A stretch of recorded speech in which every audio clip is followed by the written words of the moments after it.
Non mais je sais pas, on pourrait commencer avec un truc du genre... Aujourd'hui c'est dimanche, comme chaque dimanche, et c'est l'heure d'un nouveau 36 Hop, hop, hop, tu me fais quoi là? Du Usul. Non, non, non, mais ce qu'il faut, c'est quelque chose de nouveau, d'original. T'es sûr? Mais ouais, t'inquiète. Déjà, tu me rends ces lunettes, ça fait trop un télo. Ce qu'il nous faut, c'est du nature, du sexy.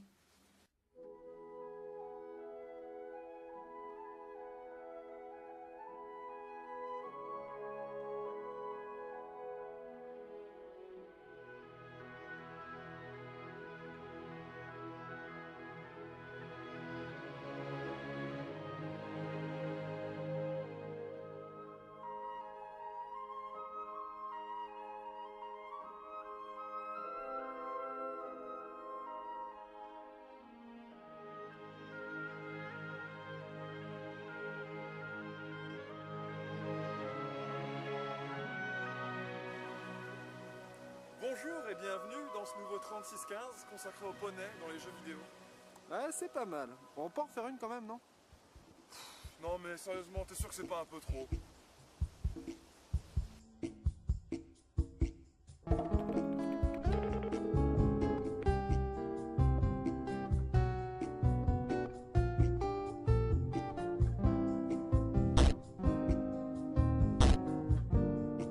En effet, il y a deux sortes de jeux vidéo. Les autres et ceux qui se détachent des autres. Les premiers sont nombreux, alors que les seconds sont singuliers. Mais comment font les développeurs pour rendre ces jeux si particuliers? Pour faire vibrer la corde de l'émerveillement, de la surprise? Un peu comme cette jouvencelle qui, un jour, a su faire naître en nous ce premier émoi incontrôlé. Bref, qu'est-ce qui fait qu'un jeu peut être qualifié d'original? Certains vous répondront par... Bah c'est facile, c'est une affaire de gameplay. Et effectivement, on a pris l'habitude de classer les jeux vidéo suivant les mécaniques qui les caractérisent. Ainsi, si je vous parle de jeux de combat, vous savez qu'il va être question de quarts de cercle et d'enchaînements bourrins pour écraser votre adversaire comme vous écrasez vos boutons.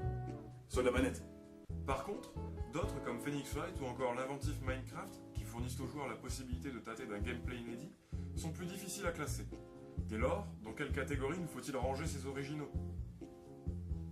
Certains jeux semblent donc s'évertuer à ne pas suivre les voies tracées par leurs prédécesseurs. Un peu comme une moule qui s'accroche à son rocher pour résister au courant vidéoludique. C'est beau, non? Néanmoins, aussi surprenant que puisse paraître un jeu, il dépend aussi et surtout de l'expérience personnelle du joueur. Tu joues à quoi? C'est Dishonored. C'est tout nouveau, ça vient de sortir.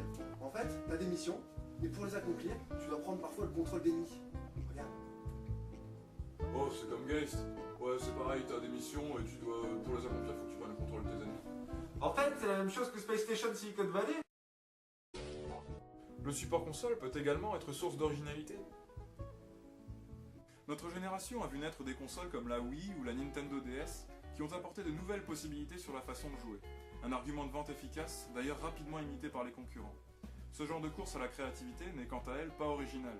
Souvenez-vous par exemple que dans les années 90, la grande mode pour nos héros de plateforme était de se balancer des objets à la tronche et que peu importe la console, on pouvait les retrouver au volant d'un kart. Ce qui a entraîné des débats puérils sur l'originalité d'un titre par rapport à un autre, en oubliant même que les jeux de course ne datent pas d'hier. En effet, dès qu'il s'agit d'originalité, on peut parfois remonter très loin pour retrouver la source d'une idée. Qu'est-ce que tu fais, Greg? J'invente un truc. Qu'est-ce que c'est? Ça se voit pas, non? C'est Mario Kart. On se rend alors bien compte que parfois un gameplay épuisé ne suffit plus à faire l'originalité d'un titre, mais que celle-ci peut être apportée par l'univers proposé aux joueurs. Tout le monde connaît la série des GTA? Eh bien, remplacez le contexte urbain par une ambiance western, et vous obtenez alors l'excellent Red Dead Redemption qui propulse le joueur dans un environnement inhabituel. Oh, vous savez, nous le filon, on l'a compris depuis bien longtemps, hein. On prend un jeu qui marche, on change juste le décor, et bah ça se vend, les gens ils l'achètent. Ils croient que c'est un jeu différent, du jamais vu. Prenez n'importe quel jeu de tir. Dans le premier, c'est la guerre, bah dans le deuxième, c'est la guerre, mais dans l'espace. Et alors là, ça change tout. Sauf qu'en fait, ça change rien. Mais sa bobonne, elle le sait pas, quand elle vient dépenser le salaire de son mari pour le cadeau d'anniversaire du petit dernier. Elle se fait avoir, comme toutes les autres. Mais dans le fond, ce cher Jean Koenig n'a peut-être pas tout à fait tort. L'univers n'est-il pas parfois qu'un subterfuge employé par les éditeurs pour nous vendre ce que l'on a déjà acheté? Et dans ce cas-là, que reste-t-il pour transporter, pour faire rêver le joueur? N'y aurait-il pas l'histoire? Et là, les choses se compliquent. Il y a ceux qui nous servent la même histoire en toute conscience, et ça marche. Mario et Link ne sont-ils pas, après tout, que les chevaliers modernes, dignes des ballades des ménestrels d'antan? Un dragon? Une princesse? Une quête épique pour la sauver? Maintenant d'abord.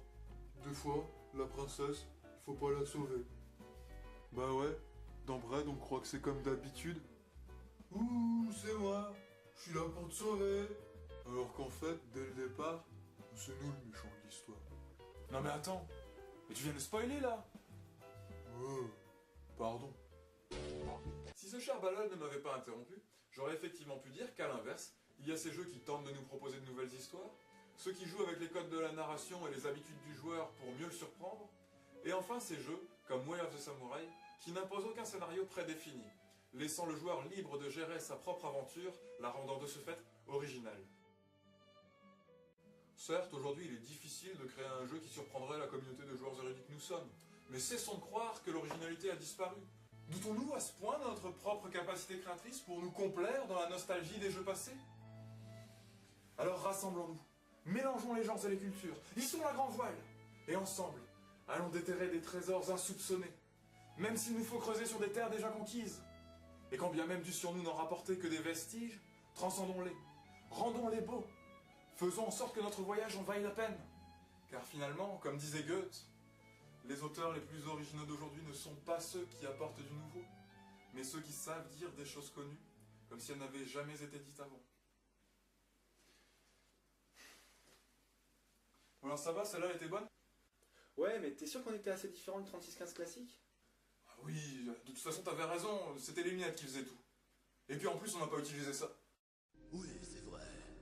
Mais il y a une autre catégorie dans laquelle j'excelle.